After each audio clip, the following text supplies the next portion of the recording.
Bienvenido, Raúl Mascanosa aquí en El Mercado y Más. Gracias por estar con nosotros hoy día, viernes 31 de marzo. Estamos ya terminando el mes, estamos también terminando el primer trimestre del 2023. Un mes, francamente, en lo cual hemos visto bastante volatilidad en los mercados financieros, consecuencia de lo que ocurrió al principio de este mes con esta crisis bancaria que empezó a tomar velocidad en los Estados Unidos, se pasó para Europa. Vimos ahí un par de semanas de mucha volatilidad de los mercados cayendo francamente. En un momento el S&P 500 había caído casi alrededor de unos 3.900, ese nivel de 3.900. Y ahora se han recuperado en estas últimas 2 semanas bastante debido a la intervención del Banco Central de Reserva aquí en los Estados Unidos, la intervención en Europa del Banco Central de Suiza en Credit Suisse, la fusión de Credit Suisse con UBS. Todo lo que ha ocurrido en las últimas 2 semanas ha cambiado el tono del mercado. Vamos a ver las cifras al cierre ayer jueves de qué fue lo que ocurrió durante este primer trimestre. Ayer a las 4 de la tarde el Dow Jones Industrial Average cerró a un nivel de 32.859, una caída de 227 puntos o el 0,84% desde el principio del año. El S&P 500 cerró a un nivel de 4.050,83 e incluso subió 226 puntos, casi el 6%, y el Nasdaq cerró ayer a un nivel de 12.013,47, subido unos 1.626 puntos, aproximadamente un 16%. En este momento, mirando esos números, el Dow Jones Industrial Average hoy día ha subido otros 267 puntos. El S&P 500 ha subido 36 puntos, el 0,90%, y el Nasdaq ha subido 147 puntos, el 1,22%. Así que tenemos que agregarle a esos números que vimos anteriormente lo que ha ocurrido hoy día.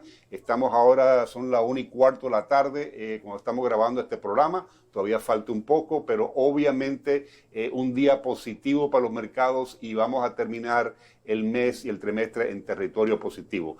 Para hablar un poco de lo que está pasando con la economía, tenemos con nosotros el señor Damián Valenzuela Mayer, que es abogado y presidente de Latin American Invest. Damián, bienvenido al programa. ¿Qué tal, Raúl? Un placer saludarte y bueno, un placer comunicarme con toda tu audiencia, que es mucha. Y bueno, intentando interpretar lo que está pasando en los últimos 3 años, 4, porque estamos dentro de un ciclo y dentro de ese ciclo tenemos que definir cuáles son las tendencias primarias, porque al final del día, más allá de los rebotes o de los ajustes que pueden darse en trimestres o en los últimos años, es importante entender hacia dónde va la economía mundial para que nuestra teleaudiencia pueda tomar sus decisiones de negocio. Así es, así es. Esta mañana recibimos unas cifras hablando de la economía, que es el índice principal que utiliza el Banco Central de Reserva para determinar si van a subir las tasas de interés sí o no. Esa cifra que salió esta mañana lo tenemos aquí en una gráfica, el Personal Consumption Expenditures, como le dicen, que subió el 0,3% durante el mes de febrero, un poco por debajo de lo que se esperaba un 0,4%, pero indica que la tasa anual de inflación, según el PCE, está alrededor de un 5%, y el mercado interpretó esto de una manera positiva, porque obviamente en este momento ha subido dramáticamente.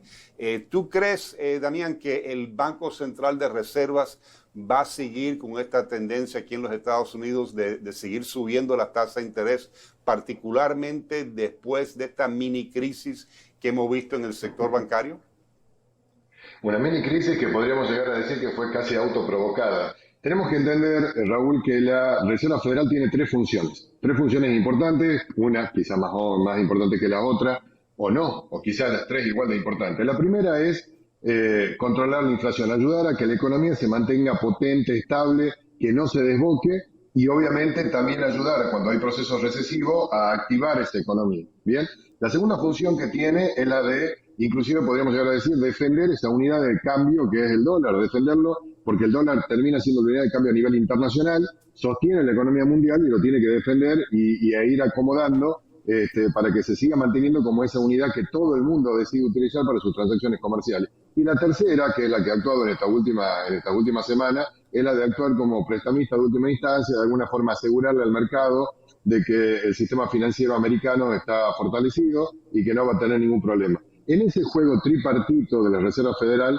es en donde algunas veces el remedio o las acciones que encara las tiene que ir midiendo a cuentagotas, y es un poco lo que pasó. Venimos de una fiesta tremenda de liquidez a partir de la pandemia o con la justificación de la pandemia, ese 2019 que terminaba de ser ese ciclo extraordinario de crecimiento, por ejemplo, en los índices bursátiles, y que había empezado a hacerse ese pequeño ajuste y en donde todos hablábamos de un soft landing, la pandemia justificó para que ese soft landing no solamente no se produjera como un aterrizaje hacia esa contracción económica que naturalmente es parte del ciclo, sino que además fomentó que haya mucho dinero en el mercado a través de las distintas herramientas que utilizó la Reserva y los distintos actores para lograr mantener en pie la economía en ese contexto pandémico. Sí. Esa fiesta de liquidez en algún momento se tenía que acabar. Durante el año 2020, después de esta contracción muy fuerte de marzo del 2020, fue natural crecimiento y tuvimos, y vos lo podías mencionar, para esa época el Standard Poor's estaba en los 2.000 puntos, 2.300 puntos, llegábamos a los 4.800, casi 100% de suba en ese indicador. ¿Y eso de dónde venía? Del exceso de liquidez, de la cantidad de billetes que había en los bolsillos de todos los actores económicos, y eso en algún momento teníamos que empezar, o iba a generar, mejor dicho, algún tipo de problema. El problema que generó es inflación. Entonces venía el segundo problema, la Reserva Federal decía, bueno, sí, ya logramos mantener la economía a flote, ahora tenemos este segundo problema que es la inflación, ¿cómo lo resolvemos? Y fuimos por la herramienta más ortodoxa, que es la de empezar a subir los tipos. Quizá a algunos se le puede llegar a acusar de que la suba ha sido muy agresiva, muy rápida, la pendiente no tuvo en cuenta que dentro del sistema financiero americano había muchos bonos, muchos instrumentos de deuda que iban a terminar siendo afectados por esta suba de tipos. Esto fue lo que pasó en los balances de algunos de los bancos que tuvieron ese problema, y la gran pregunta es si eso no también está en los balances de otros bancos, es en donde ahí estamos todos asustados. Sí. Para hacer un pequeño resumen, la inflación sigue siendo un problema, ya no es el principal problema. Yo creo de que con estos indicadores que estamos empezando a recibir, se va a empezar a poner más lento cualquier pequeño ajuste hacia arriba. Inclusive ya muchos estamos considerando de que hemos llegado al amesetamiento, que quizás si hay un 0,25 de suba va a ser más suavecito. ¿Por qué? Porque la inflación deja de ser el problema y pasamos a ver cómo se han afectado el sistema financiero internacional. Entonces yo creo que sí, que esto ya empieza a justificar de que la Reserva Federal, por lo menos esta suba tan agresiva que se planteaba, se empieza a detener. Sí. Mira, Damián, o sea, ese resumen que hiciste es muy importante, pero yo te diría que francamente yo creo que este problema de exceso de liquidez no empezó con la pandemia. Esto empezó, yo diría, hace 20 años con los ataques terroristas. O sea, este país desafortunadamente tiene una adicción, ha tenido una adicción por décadas a tasas de interés en cero, en una liquidez increíble en el sistema financiero. Y vamos a ser realistas, o sea, existe una generación de personas hoy día, la gente joven, que nunca en su vida han experimentado un mundo en lo cual las tasas de interés están a 6, 7%, lo que sea. Yo me acuerdo cuando yo era joven, en los años 80, las tasas de interés en los Estados Unidos llegaron hasta un 20%. Yo creo que ese mundo de intereses a cero, francamente, yo creo que se ha terminado y ha terminado por largo tiempo. Y me llama la atención que el objetivo del Fed es de restablecer esa inflación a un 2%. Pero señores, hasta con estas últimas cifras estamos en 5, 6% si ves el CPI. O sea, todavía falta bastante. Yo creo que esta crisis bancaria asustó al Banco Central de Reservas. Yo creo que efectivamente si lo suben otra vez, lo van a subir un 0,25%, pero yo creo que ahora se encuentran con un poco de temor porque tienen miedo que quizás van a descarrilar la economía y que ese aterrizaje suave no va a ser posible. Vamos a tener que tomar una pausa comercial, pero cuando regresamos quiero escuchar tus comentarios sobre eso, en particular, Damián, Y quiero, por favor, el sitio web suyo también, ¿cuál es? www.latinamericainvest.com. LatinAmericanInvest.com, porque estaba aquí en la pantalla, pero no podía leer bien para poder presentarte correctamente. Después de esta pausa comercial, quiero escuchar tus comentarios sobre, en particular, hablar un poco más detalles de la percepción en Europa de cómo le va a la economía norteamericana y algo muy importante. A mí no me gusta entrar en temas políticos en este programa, pero sí quiero tu opinión sobre el liderazgo político de los Estados Unidos y cómo han manejado esta situación económica, porque desafortunadamente las dos cosas vienen vinculadas. O sea, la parte política obviamente tiene un efecto grande en lo que está pasando en la economía. Pero vamos a hablar de eso después de esta pausa comercial aquí en El Mercado y Más. Diccionario financiero. Precios de los bonos. La mayoría de los bonos se emiten en denominaciones de $1,000 de valor nominal y suelen pagar cupones fijos semestrales basados en el riesgo crediticio del emisor, la fecha de vencimiento del bono y el entorno de tipos de intereses cuando se emitió el bono. El valor nominal también se ajustará al alza o a la baja a medida que la inflación y los tipos de interés cambien con el tiempo. Bienvenido de vuelta, Raúl Mascanosa, aquí en El Mercado y Más. Continuamos nuestra conversación interesantísima con Damián Valenzuela Mayer, abogado y presidente de Latin American Invest. Estamos hablando de lo que está pasando aquí en los Estados Unidos, en los mercados financieros, lo que está pasando en la economía norteamericana, lo que va a hacer el Banco Central de Reservas. Ahora acabamos de recibir esta mañana las últimas cifras de la inflación como indicada por lo que le dicen el Personal Consumption Expenditures, el PCE, que es un índice que el Banco Central de Reserva le presta mucha atención. La cifra salió, el cambio mensual, en un 0,3% el aumento, un poco por debajo de lo que estaban esperando los analistas.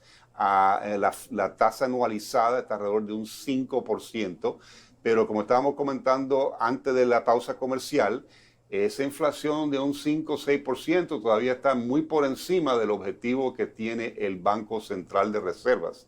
Así que la pregunta es que si el Banco Central de Reserva, ¿tú crees que está quizás por la consecuencia de esta crisis bancaria que ocurrió, está diciendo que le quieren prestar más atención a asegurarse que el sistema bancario está estable y sacrificar quizás esa batalla contra la inflación? Eso es lo que te estaba mencionando, y por eso te hablaba de los tres objetivos, a pesar de que en primera instancia siempre decimos que el Reserva Federal va a tener como principal objetivo lograr contener la inflación y se haya estipulado que tiene ese objetivo del 2%, yo creo que en la agenda terminan diciendo, bueno, a ver, si tenemos este problema, lo queremos bajar, pero también tenemos que asegurarnos de que el sistema financiero está verdaderamente fuerte. Y nos tenemos que asegurar con verdadera auditoría, porque si vos te das cuenta, lo que pasaba con Silicon Valley Bank era que hasta hace un par de meses mostraba que cumplía con todos los requerimientos de liquidez y de todas las posiciones. Tenía dentro de sus activos buenos activos, pero se han dado cuenta que esta suba de tasas le ha terminado afectando tanto ese proceso que se genera una profecía autocumplida. Todos terminamos creyendo de que va a estar mal, etcétera, etcétera, y se genera esa crisis de confianza en el sistema. Entonces hoy la Reserva Federal ya no solamente tiene que medir su objetivo primario, que es el control de la inflación, sino que además asegurarse de que sus otras dos funciones también van a ser complementadas, y además en este contexto internacional de movimiento geopolítico, en donde hay una agenda cultural, en donde de alguna forma las izquierdas a nivel mundial han tomado el control de la agenda cultural y se han generado estas rigideces que terminan afectando el concepto económico. En el medio, en donde tenemos una movida geopolítica, en donde China es un gran actor, que utiliza Rusia, porque China lo termina utilizando Rusia, para de alguna forma empezar a mover el tablero. Europa está atrapada como esos personas mayores que no pueden tener mucha movilidad porque tienen que ponerse de acuerdo tantas partes, entonces no pueden tomar decisiones con rapidez. Y tenemos hoy a los demócratas con su gran problema de, por un lado, su política de gasto abultada, su presupuesto llegando al techo y con la posibilidad de un default cercano también, en donde van a tener que hacer recorte y tenemos prontas elecciones. O sea, un combo bastante interesante en donde la política internacional y la geopolítica termina afectando también lo económico y nosotros de alguna forma atrapados. Y ahí con esto, y te hago este resumen, es en donde yo veo la tendencia primaria a la baja del Standard Poor's, que es un indicador, es un termómetro. Entonces, nosotros decíamos, hasta aproximadamente finales del 2021 hemos tenido una tendencia primaria a la suba. Y desde septiembre del 2021 en adelante empezamos a ver esa tendencia a la baja, que más allá de estos pequeños repuntes, la vamos a ver consolidada en el mediano tiempo porque ha llegado, hablando bíblicamente, los 7 años de vaca flaca. Hemos tenido 7 años de vaca gorda, tenemos ahora que empezar a prepararnos para 7 años de vaca flaca en un contexto de mucha pulseada internacional en donde los liderazgos geopolíticos van a ser muy importantes. Sí.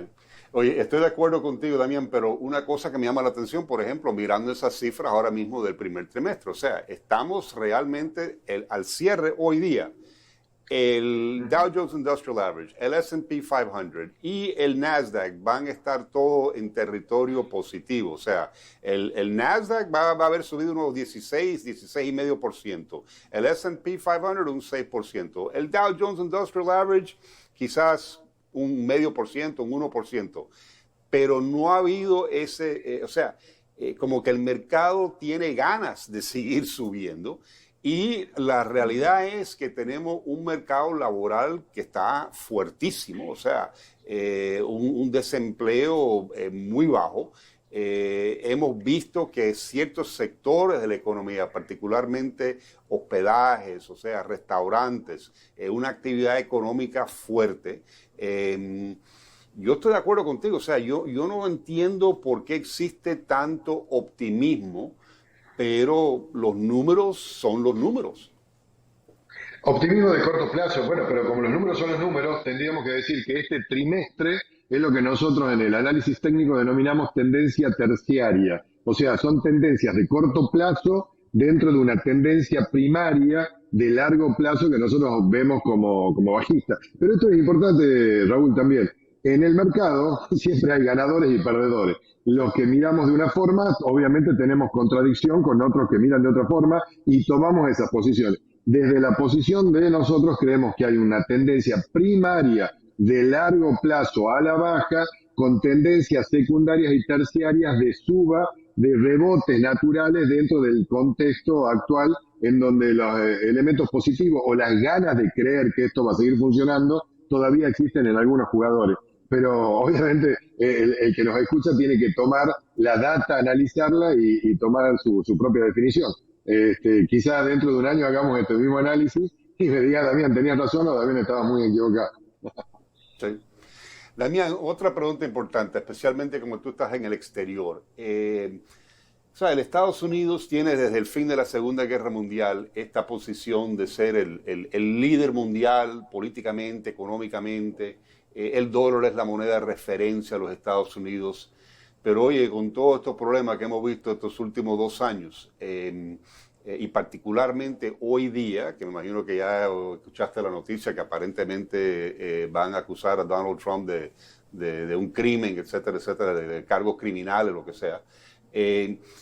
Mi pregunta es, ¿cómo, mirando a los Estados Unidos desde afuera, ¿tú crees que los inversionistas todavía están convencidos que los Estados Unidos es ese, ¿cómo decirte? Ese país arriba de la loma con las estrellitas, o sea, the shining beacon on the hill, como dice la expresión en el faro encima de la loma, en lo cual todo el mundo está mirando y que respeta y que ven como la potencia enorme? ¿O tú crees que esta fisura que estamos viendo, la crisis bancaria, la inflación, lo que está ocurriendo en el campo político, tú crees que es una señal de algún cambio fundamental? A ver, tengo varias definiciones para eso. Lo primero, el liderazgo se mantiene. Estados Unidos sigue siendo el líder. ¿Bien? Lo que sí es importante es que también hay otros liderazgos a nivel internacional que están de alguna forma carcomiendo ese nivel de poder y esa forma de negociar. Te voy a dar un ejemplo práctico. Hoy Estados Unidos En África no lidera absolutamente nada. En África está China, pero metido en cada uno de los más de 50 países que tiene el continente africano, prestando dinero, haciendo obras, etcétera, etcétera, generando todo un mercado vinculado al mercado chino. O sea, sigue siendo el líder. La realidad es que hoy hay movimientos geopolíticos muy importantes que de alguna forma cuestionan ese proceso de liderazgo. Bien. Lo segundo, Estados Unidos sigue siendo el faro de libertad y el faro de seguridad jurídica internacional. Hoy nunca ni un solo inversor va a dudar en que Estados Unidos es el mejor lugar del mundo para plantar bandera y resguardar desde Estados Unidos sus dineros para distribuir en los distintos negocios que puede haber en el mundo. El sistema financiero americano es totalmente eficiente, el sistema jurídico americano es totalmente eficiente, el sistema de transferencias internacionales es eficiente, el sistema societario americano a través de distintas jurisdicciones. Delaware sigue siendo el número uno del paro a nivel internacional. Obviamente aparecen países como Irlanda o Luxemburgo u otras plataformas logísticas, el propio Londres, Inglaterra, etcétera, etcétera, que terminan dando este tipo de servicios, pero Estados Unidos sigue manteniendo ese liderazgo. Ahora, pueden llegar a perderlo en el mediano y largo plazo si de alguna forma no reacomoda su posicionamiento, porque hoy el mundo está totalmente transversalizado, la información está totalmente transversalizada, y eso significa de que vos tenés distintos lugares o fuentes de poder, y entonces ya no solamente alcanza con el liderazgo económico, sino que también tiene que haber un liderazgo político, un liderazgo de bloque, y no dejarse, hay que hacer una agenda internacional para poder mantenerse en esa postura. Bueno, esto es un poco lo que nosotros estamos viendo, de que la geopolítica está influenciando muchísimo, pero sigue siendo Estados Unidos el lugar en donde todos los inversores sentimos que estamos a resguardo y que estamos seguros. Bueno, me alegro de escuchar eso, porque déjame decirte, aquí en los Estados Unidos hay muchos hoy día que están diciendo que quizás ya los Estados Unidos no es lo que era antes. Estoy hablando de norteamericanos y no solamente republicanos, sino también algunos demócratas que están cuestionando que si este país todavía va a ser el líder del mundo, dado ciertas cosas que están ocurriendo aquí en nuestro país. O sea, y creo que eso es algo importantísimo. El tema de China, también lo que tú mencionas en África, importantísimo, se ve también aquí en Latinoamérica. O sea, los comentarios principales de Comando Sur es eso. Se nos acabó el tiempo. Damián, gracias por su presencia. Como un placer tenerlo aquí en el Mercado y Más.